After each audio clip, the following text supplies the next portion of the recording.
And we're live. Welcome back. Today, we are talking about how to create offers that actually convert. We're going to talk about how to stop selling features and start selling outcomes. um, I don't know if you can hear that. I'm turning on the live stream, and then, of course, I hear an echo of what I just said. Anyway, we are Nate and Simone, and we talk all things marketing.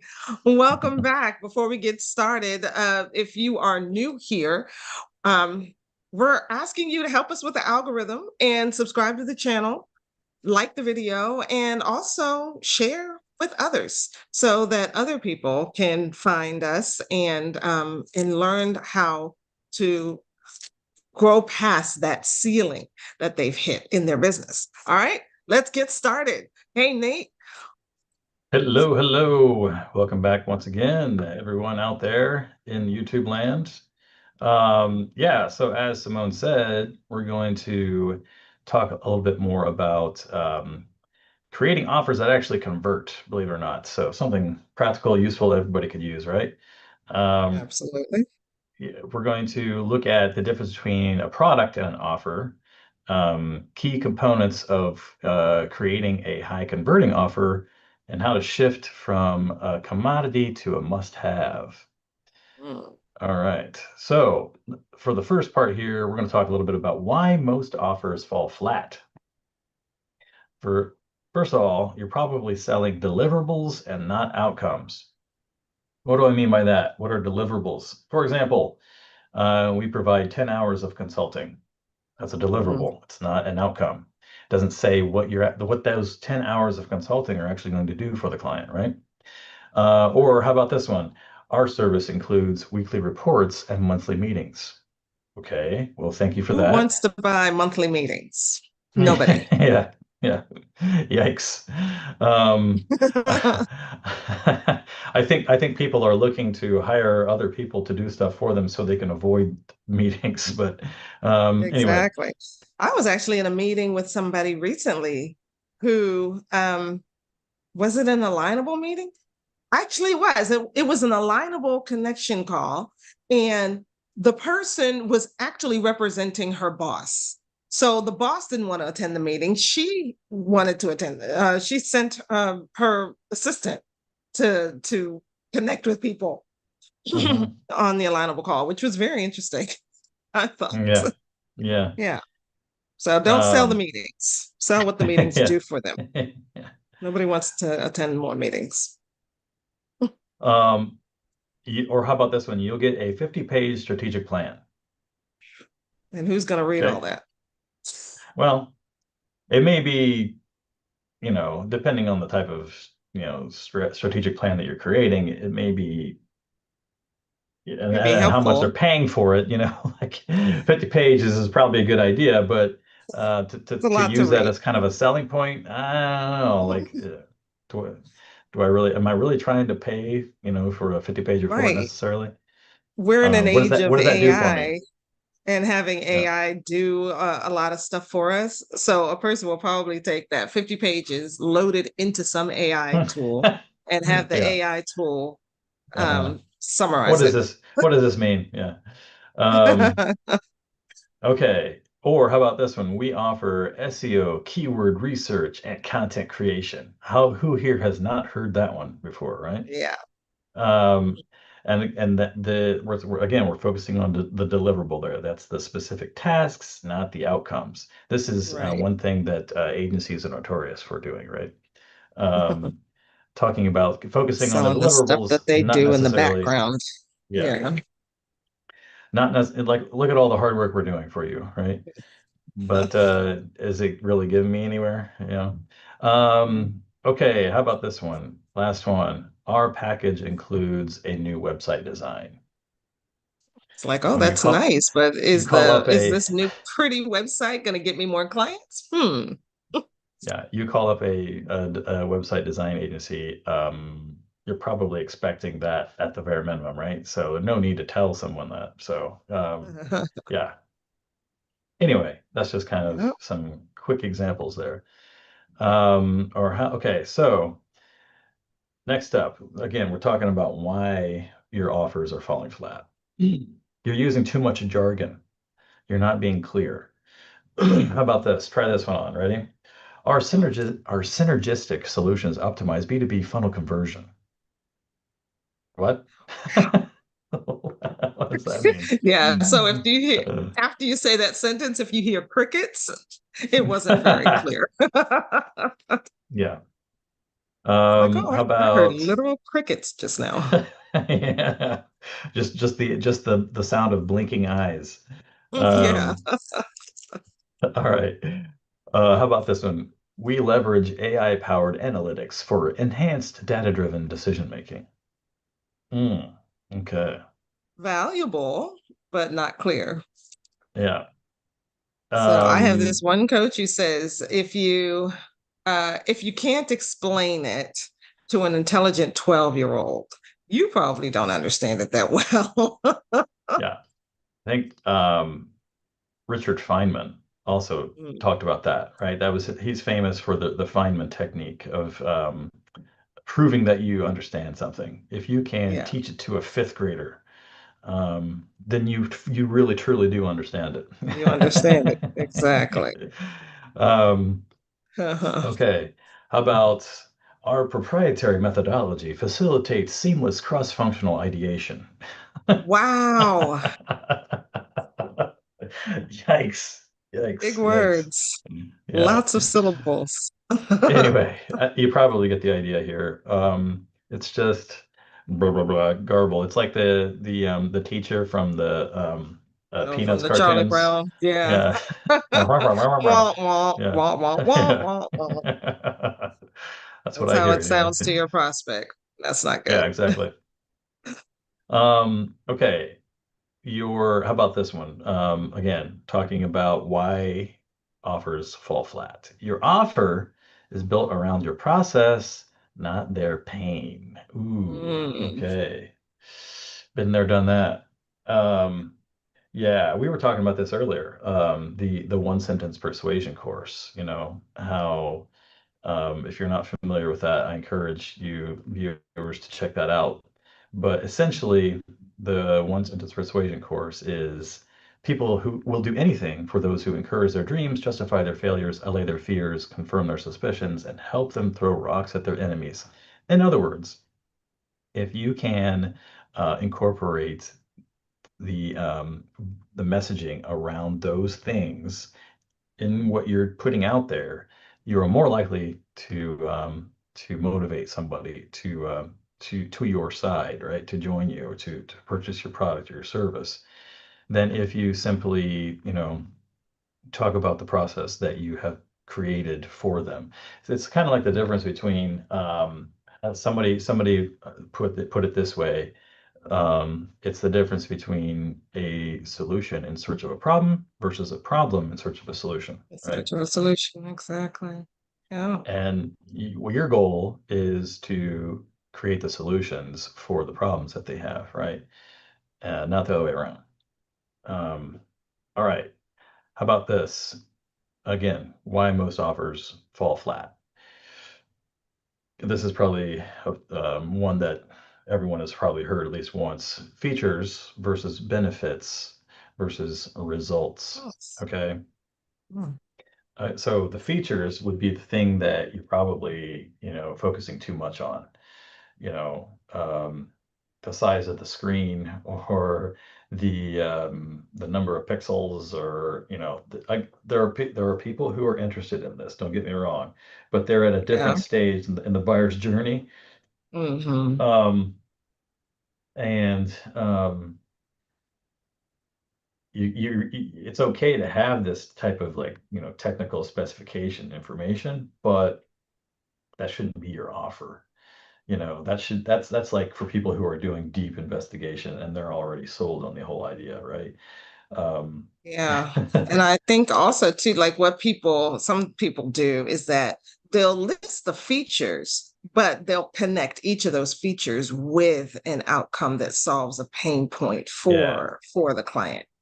Um, yes, yeah, yeah. So that those features actually make sense for the client rather than just a list of tech specs.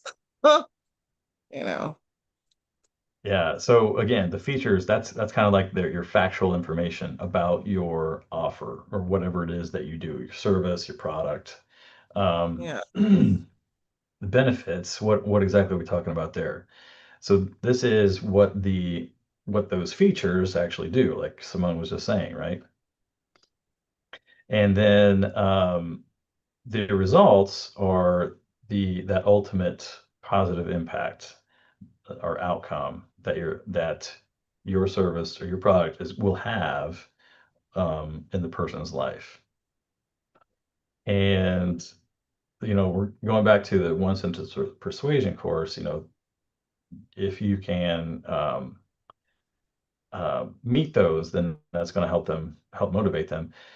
There's somebody else who said that there are 7 things that will make people happily, you know, people will happily part their money and give you their money if you can help them with, right?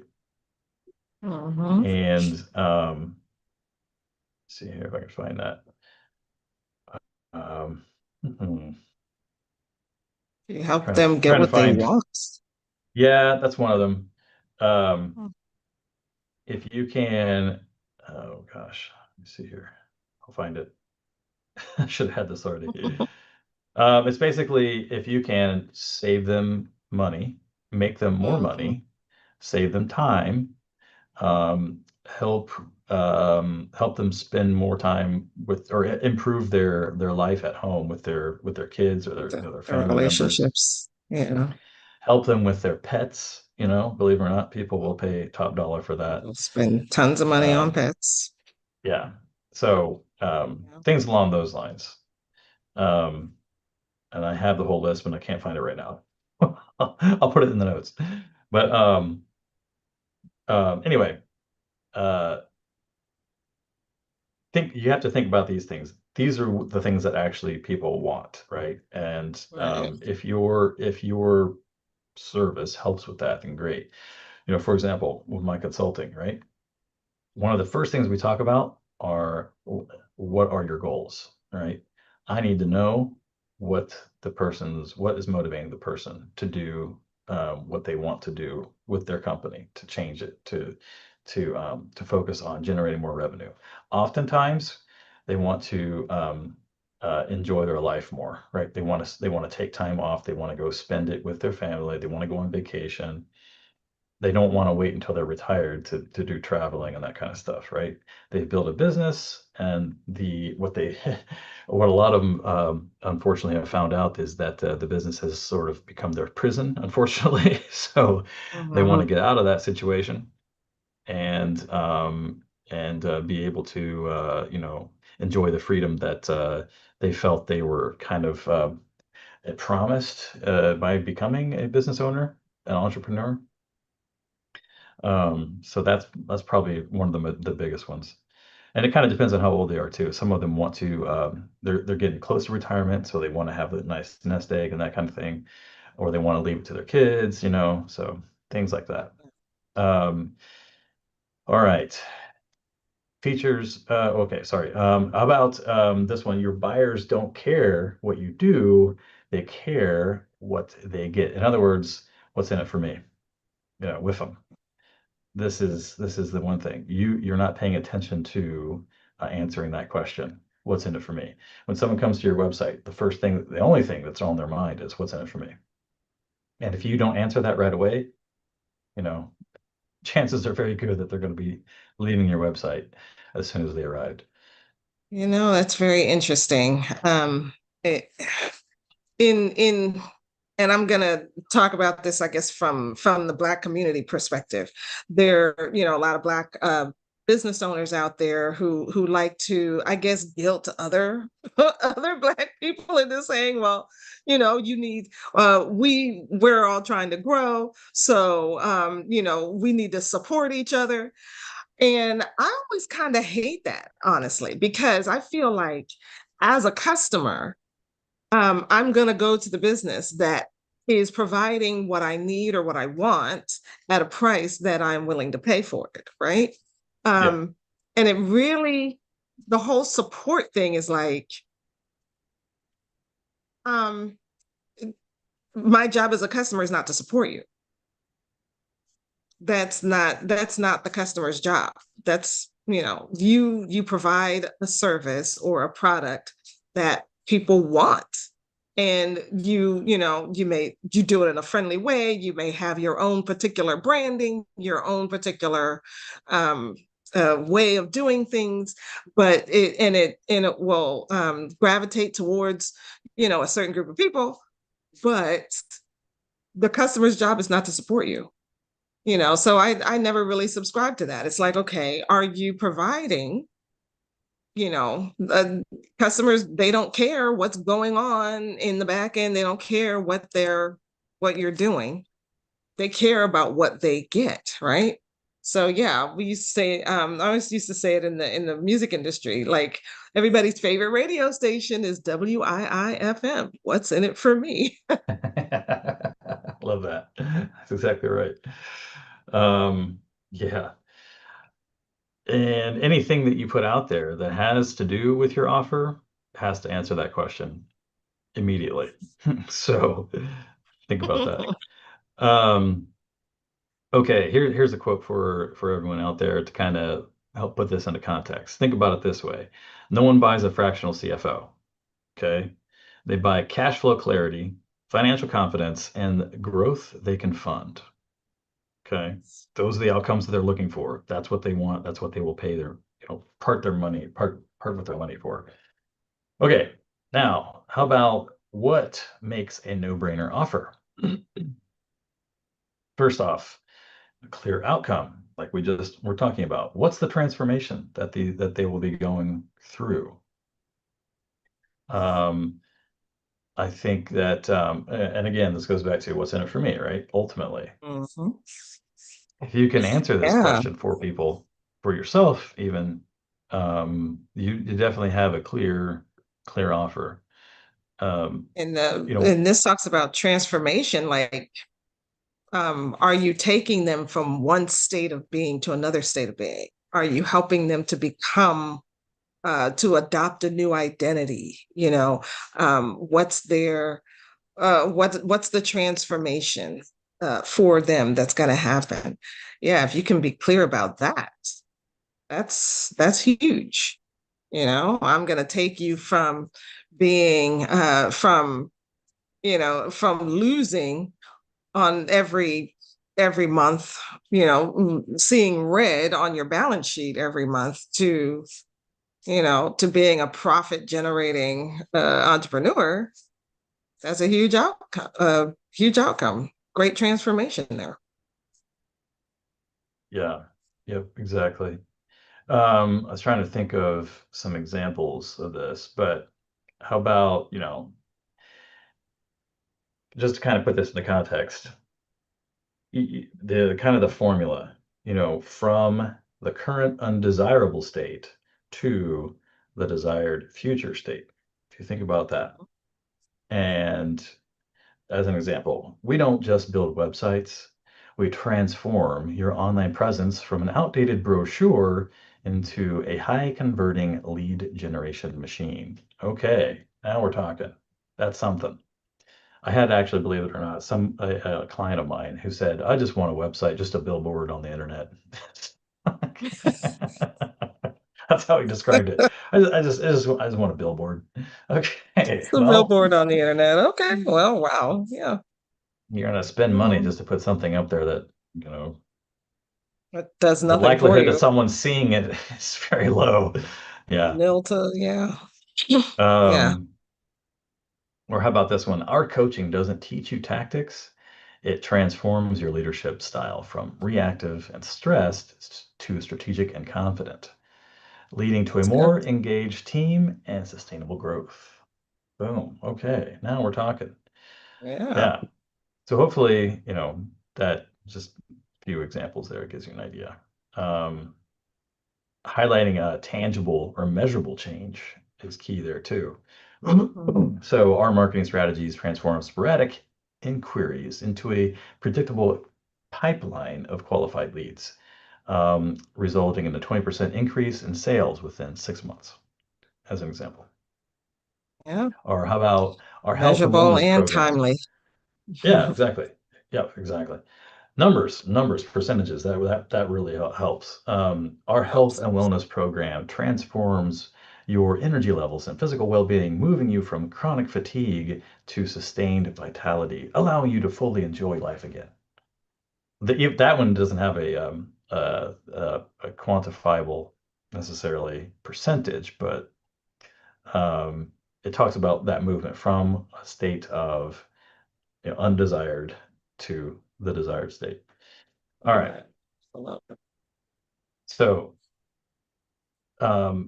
another key ingredient to making a no-brainer offer, have a specific audience in mind. Who is this for? Mhm. And probably as important, if not more important, who is it not for? Yeah. Uh, so, That is I, huge. ideal customer profile, right? Yeah. There was a what's his name? Uh Dr. Benjamin Hardy. He talks a lot about 10xing and scaling. And one of the things that he talks about a lot is that in order to really to scale big, you have to say no to a lot. So that means, especially if when we're talking about who is your offer for and who is it not for, in order for you not to spend to scale well and to not spend a lot of time and energy on people who may not even be right, you have to say no to probably most of the people who come your way. Yeah. And Where we want to go.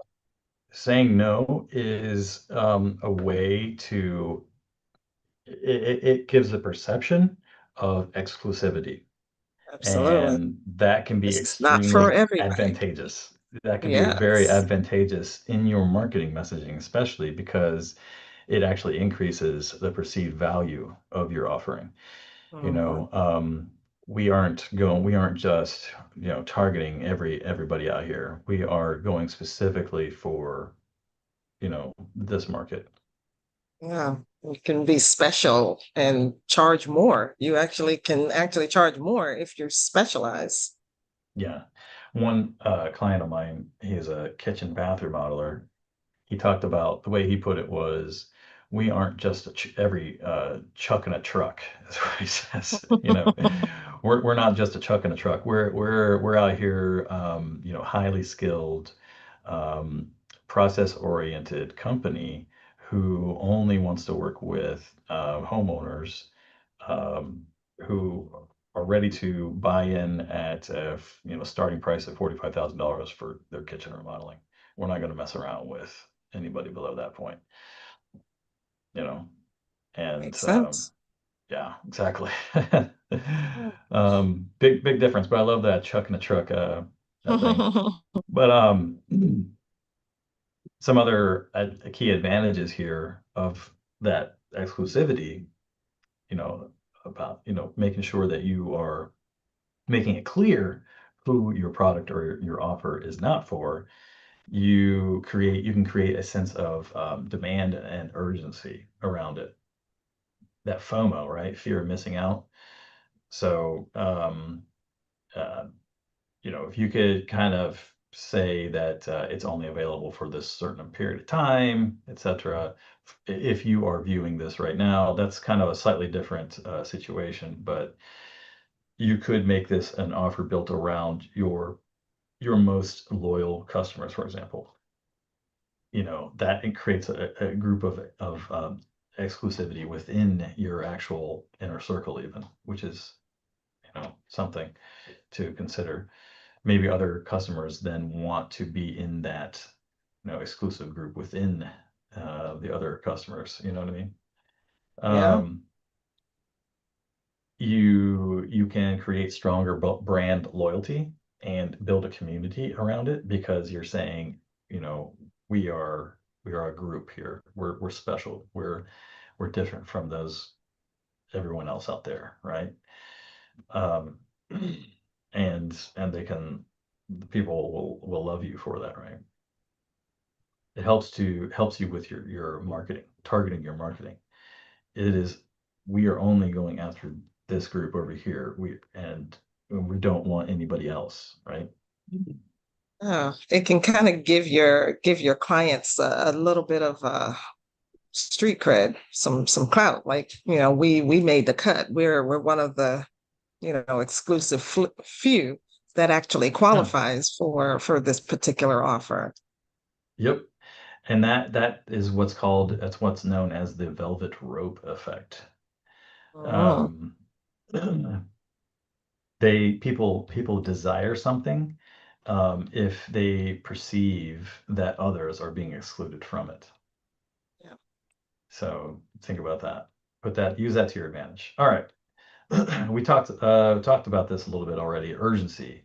So what makes another thing that makes a no-brainer offer? Creating urgency. Why buy now? And if it is a time sensitive type of an offer, get a 40% discount today only, right? That's why you see, oh, Black Friday in July, for Amazon. It's only within like a week or whatever, right?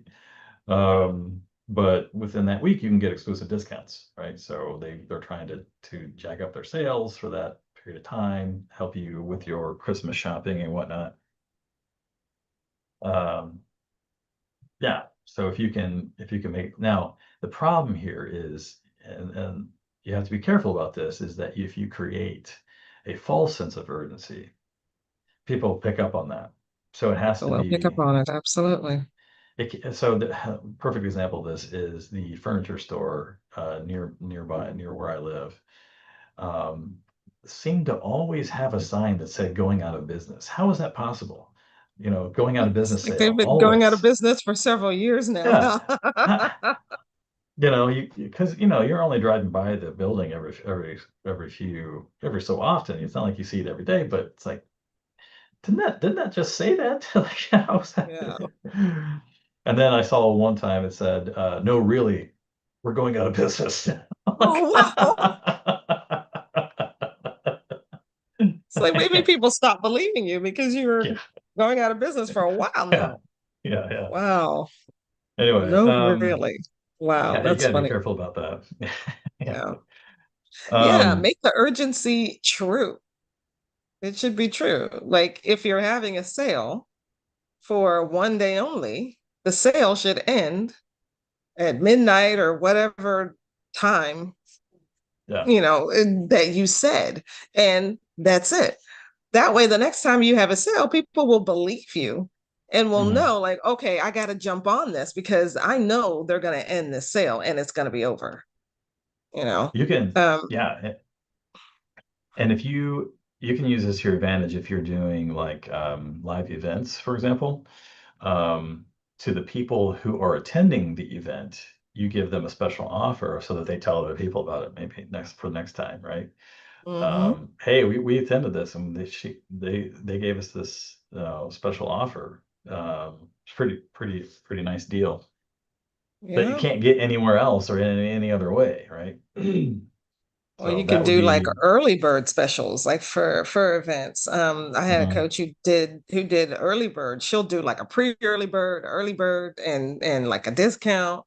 Oh But yeah, those time limits were very strict. Once the date came for the early bird tickets to go away, they went away, yeah, and then the price jumped to the next tier. So yeah, yep, actually make it true. If it's not true, yeah. if people miss it, they miss it. Hmm.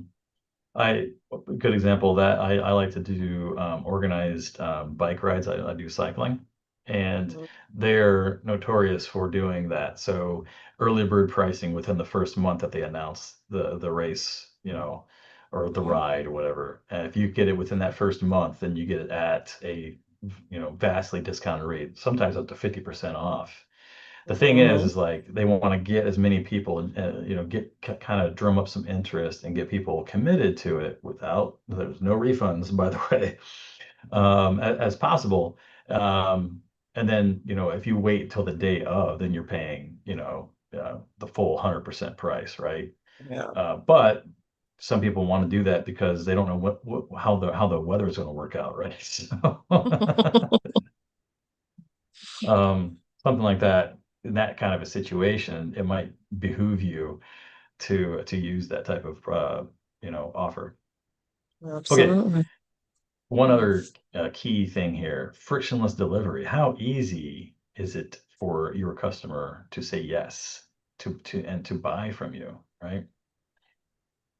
Um, if there are This is something that I've, had to think through for allowing clients or allowing people to sign up for my monthly uh, workshop that I do.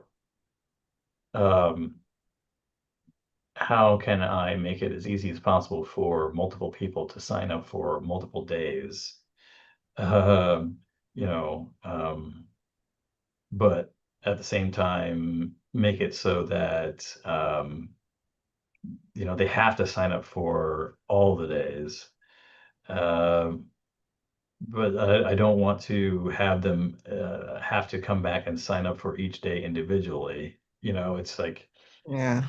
how can I Yeah. reduce friction as much as possible? And I've actually went as far as setting it up using a calendar app, um, and then creating a video that shows how to to actually do Hmm. the sign up so that people, it's clear and no one gets flustered and frustrated with the process, right? So anything that you can do you can think of to ease that process is going to be useful.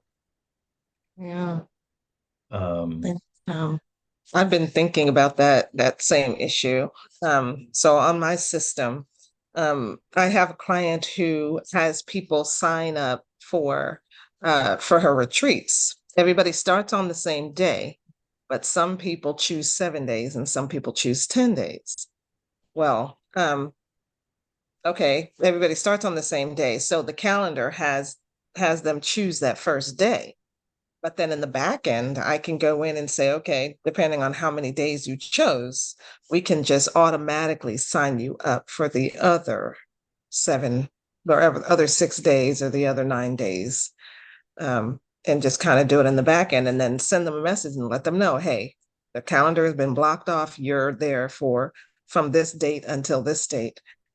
Um, you know, welcome aboard. mhm, Yeah, because yeah, like you said, the calendar systems they don't seem to be sophisticated enough to book a multi-day event. yeah, you'd be surprised. I went and looked for several different solutions there and Mm. was kept getting frustrated. So, Yeah, um, anyway, I think you have to get some programming involved in yeah. the back end I, somewhere. I, I think I think this might be a good business idea, actually, potentially. Mhm. I know. Um, Clearly, there's a hole in the market, right? yeah, yeah. You got two people right here with the problem. Let somebody Right. come up with a solution. Okay. Okay. How about this? Another thing that makes a no-brainer offer: social proof and authority.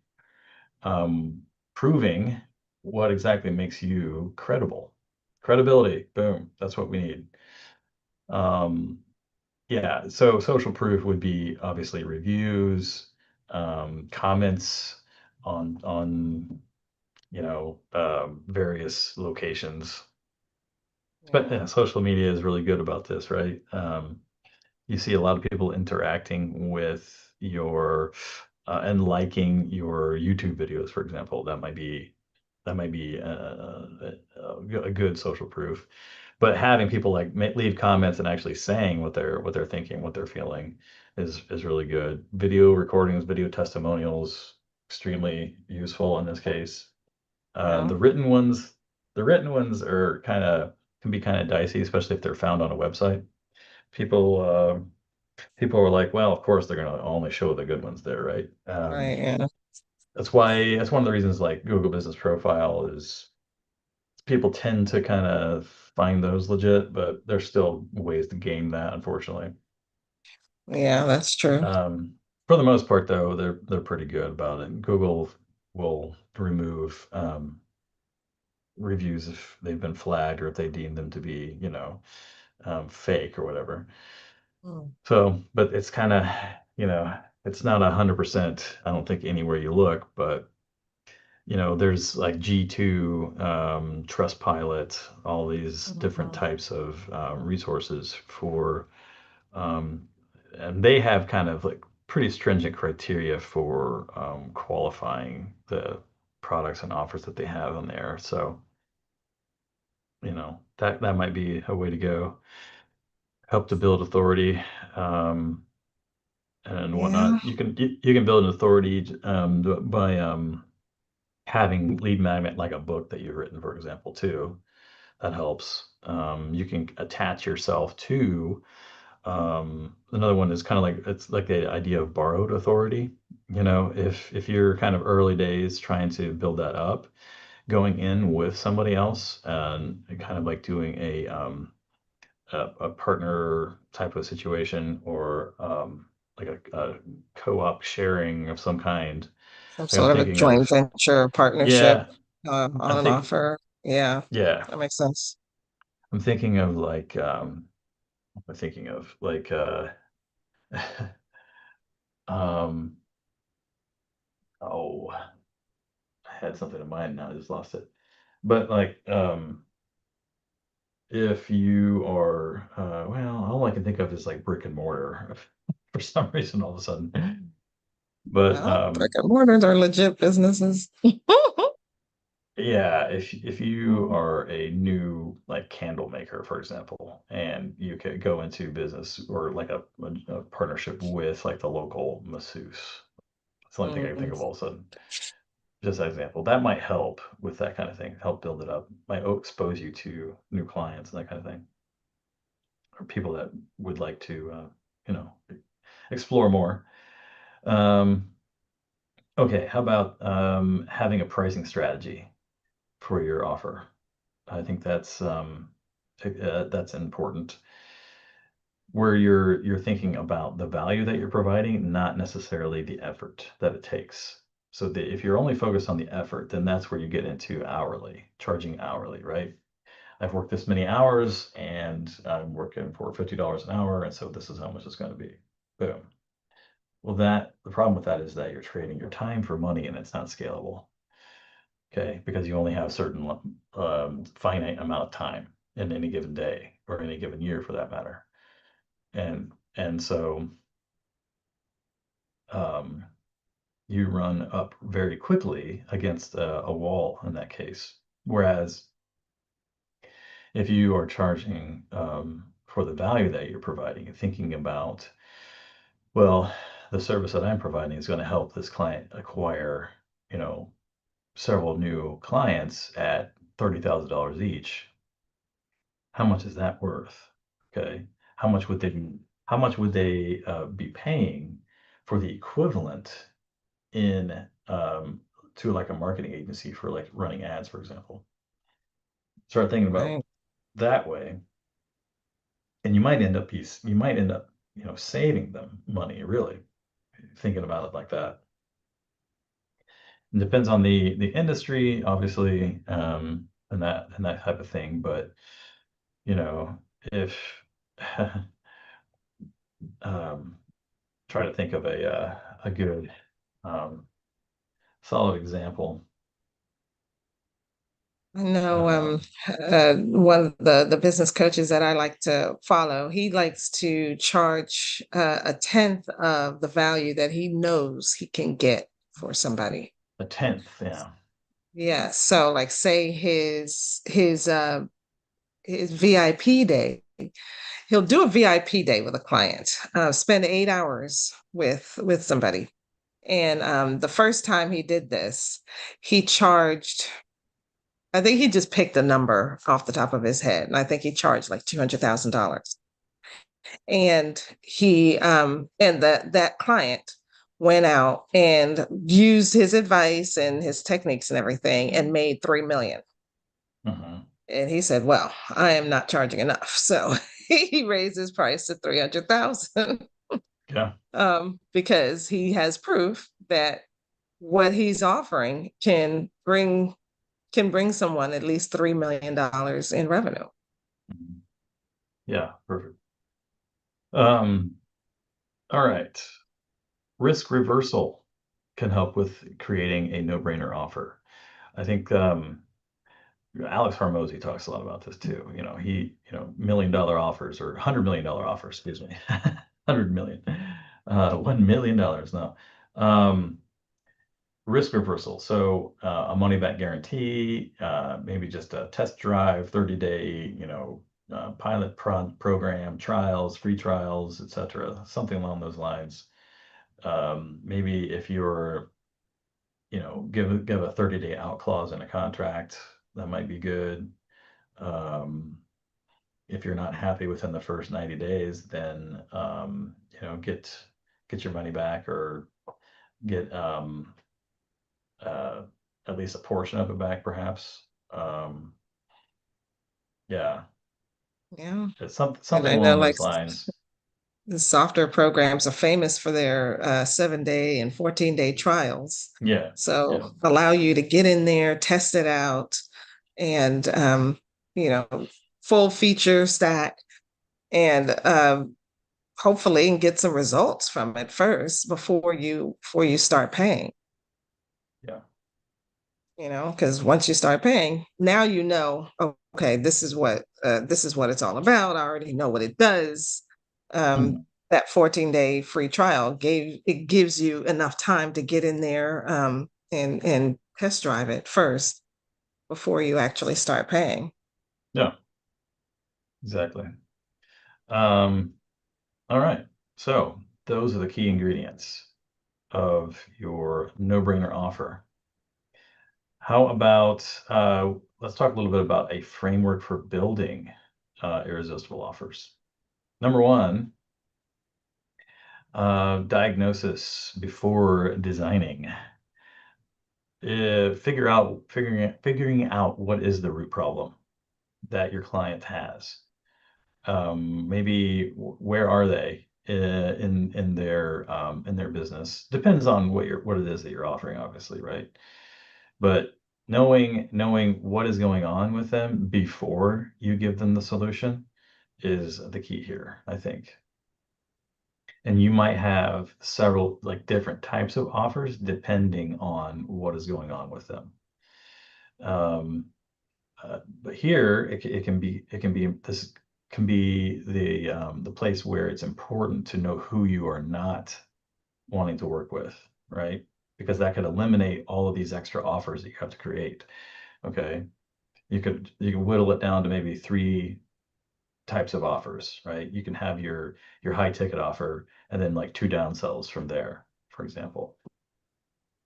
Um, you also want to have, I would think, for your loyal clients who want more, you're going to be thinking about how you can build enhanced offers as well for upsells and that kind of thing. So take that into consideration. Number two, defining the after state. So we talked about this already, but what will their life look like if this works out for them? How will it change their business? What's the transformation that they're going to go through? Um, Number three, reverse engineer the path. So what steps get them from the pain that they're currently in to their outcome? Um, and again, here, knowing what it is, what pain it is that you are solving for is crucial. So that way the outcome makes sense, right? And is appropriate for the level of pain that's involved. And when it comes to your actual selling process, making sure that you are driving home the level of pain that they are in is going to be key, I think. Um, but that means that you have to fully understand it and how it's affecting them, right? Because they don't really fully understand it themselves. Yeah. They say And they need you to if tell you them. can describe their problem to them better than they can, Yeah, then you're in there. yeah, exactly. And thinking about, beginning with the end in mind, I think is crucial here. As Stephen Covey said in the Seven Habits of Highly Effective People, begin with the end in mind, right? What is the eventual goal? What are they going for? Yeah.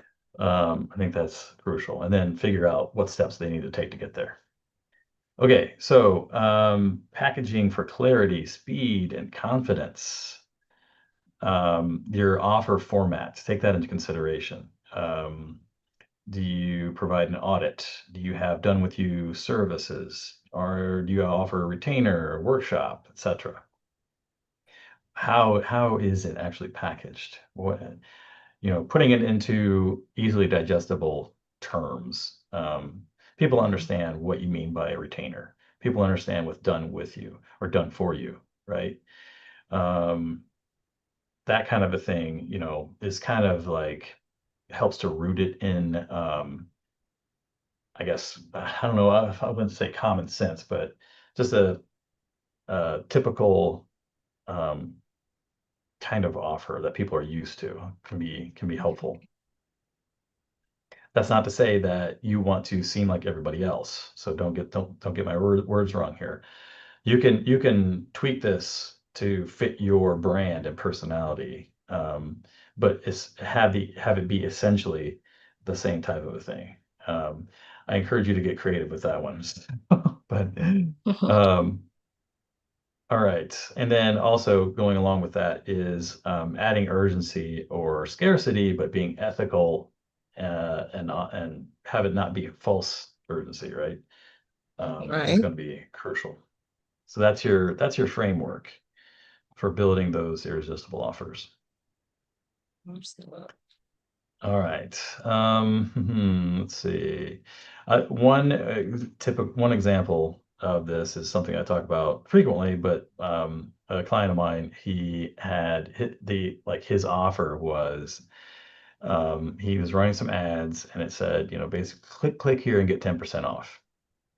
Okay. Well,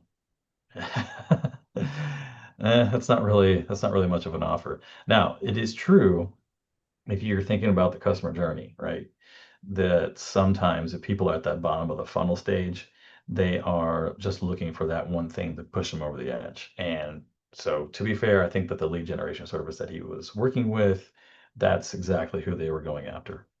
That, of that 3 to 5% who are ready to buy at any given time, who is ready to, tip over just with giving them a discount. The problem with that is, though, discount shoppers, um, you know, there's a reason why they're looking for a discount. Let's just say Right. they probably don't have the money to begin with. That'd be a good thing, and ends up being kind of the tire kicker situation. Lots of those.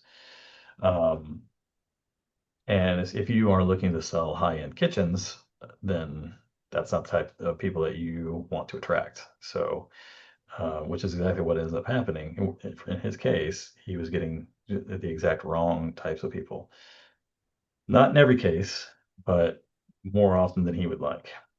Um, on his website too, it said, contact us here through the website and you'll get 5% off. That was the extent of the offer. Like they didn't really, the whole web page was like, why we're great. Here's all of our projects, and then sign here to work with us. Like, oh, okay, well, it didn't answer what's in it for me. None of that, right?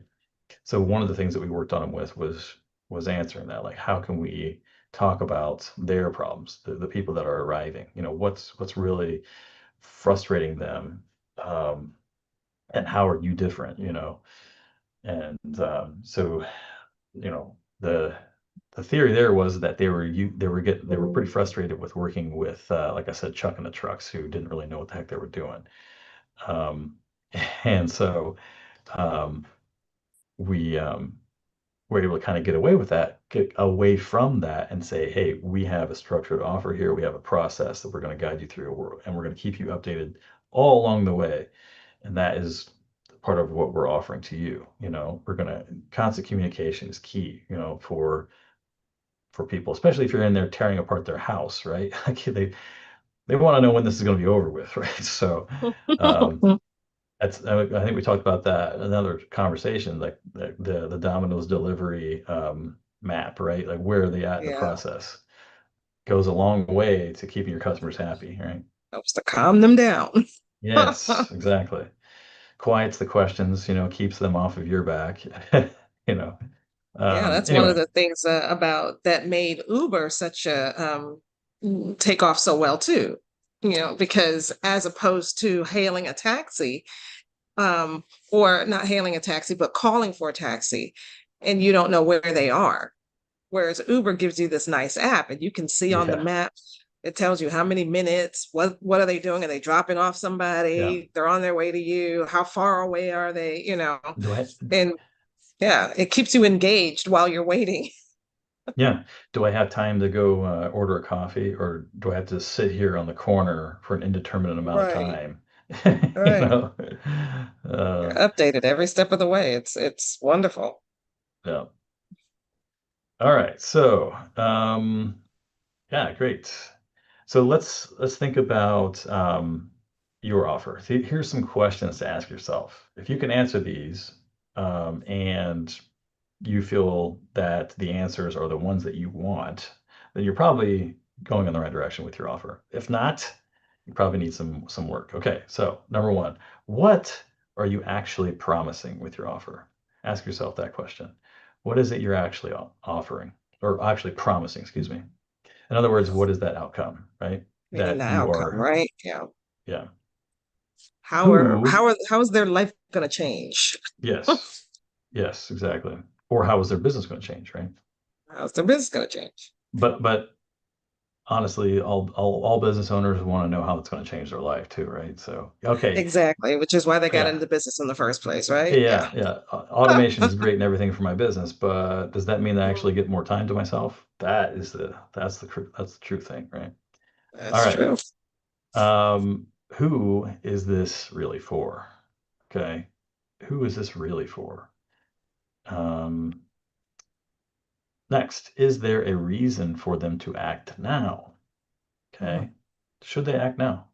It's that time dependency, right?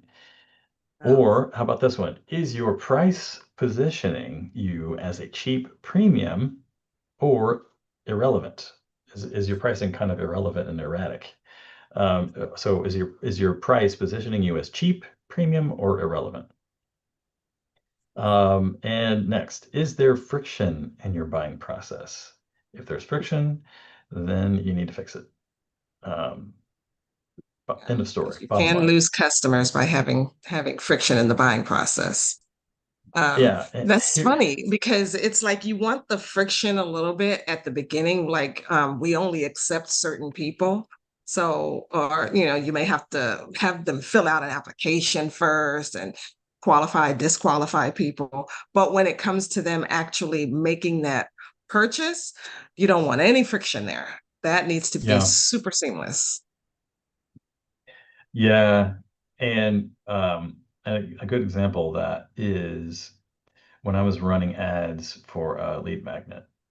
At first, the messaging and the targeting was basically like, anybody that owns a small business in North America and wants to automate something. That's not exactly what it was, but it was very, very broad and general. Really And I broad, was yeah. getting interest. I was getting people downloading it, right? But I found like nobody wanted to, or it seemed that nobody wanted to be contacted afterwards. So I changed up the wording to say, okay, if you have a business and you're making revenue between $1 and $5 million, download our lead magnet or book Hmm. to 25 things that you should automate in your small business is what it was. And um, And then like the first email that I sent out as a follow-up to that was, I'm going to call you in a few days about this book. And I Mm-hmm. made it a requirement for them to leave a phone number. So I got a lot fewer people to download it, but the ones that did actually would, I found, actually have a conversation with you on the phone. So Higher quality leads. higher quality, exactly. Mhm. Um, okay. And okay, yeah. So, and as far as the friction is concerned in that bit, it's relatively simple for somebody to download a lead magnet, right? It's relatively painless. It's just they just have to type in their name, their email, and their phone number. So boom. Okay, that's not too bad. Um, it's everything else after that point, like that's kind of like the first step that they take, Um, but really, really having an idea in mind about where you want them to go once they are in your world.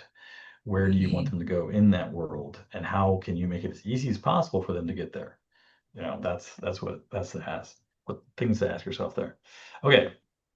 Awesome. Anyway, that's pretty much it, I think, for the most part. Oh, For yeah, go ahead. We got well, I guess I'll do a little bit of a recap. So we yeah. talked about um, how to uh, create offers that actually convert, and so we want to not sell features, but sell that transformation. Where are you taking them to based on where they are right now? What is your offer promising them? Great offers are clear, they're urgent, they're credible, and low friction when it comes to that buying process. And also, your offer is a mirror of your strategy. If it's not converting, that's because it's probably not aligned. It may not be aligned with who you are and what you want to do. It may not be aligned with the people that you're attracting and your ideal customer or client. So if it um, so make sure that your strategy incorporates all these pieces and that they are aligned with the actual problem that you're trying to solve and the people who you are trying to attract. Make sense? Exactly. Exactly. Um, well said. Well said. So, if you want to get started down the path, I encourage you to take the growth ceiling assessment to kind of pinpoint where you're at in your business and what key steps you can take next to get to that next level. You can always book a call with us to, if you want some help with your offer, if you think you would like, a second set of ears to listen to what you have to say and give you an honest opinion, book a call. We'll have a chat. Um, for next time, join us for another wonderful, amazing conversation where we solve all of your problems when it comes to business strategy and revenue growth. Um, and specifically, we're going to be talking about um, what business stage you are really in and why that really matters. So come back, tune in, find All out. righty, so we'll see you next week. Don't forget to subscribe to this channel, like this video, and put your biggest takeaways in the comments. We'd love to hear them. We'll see you next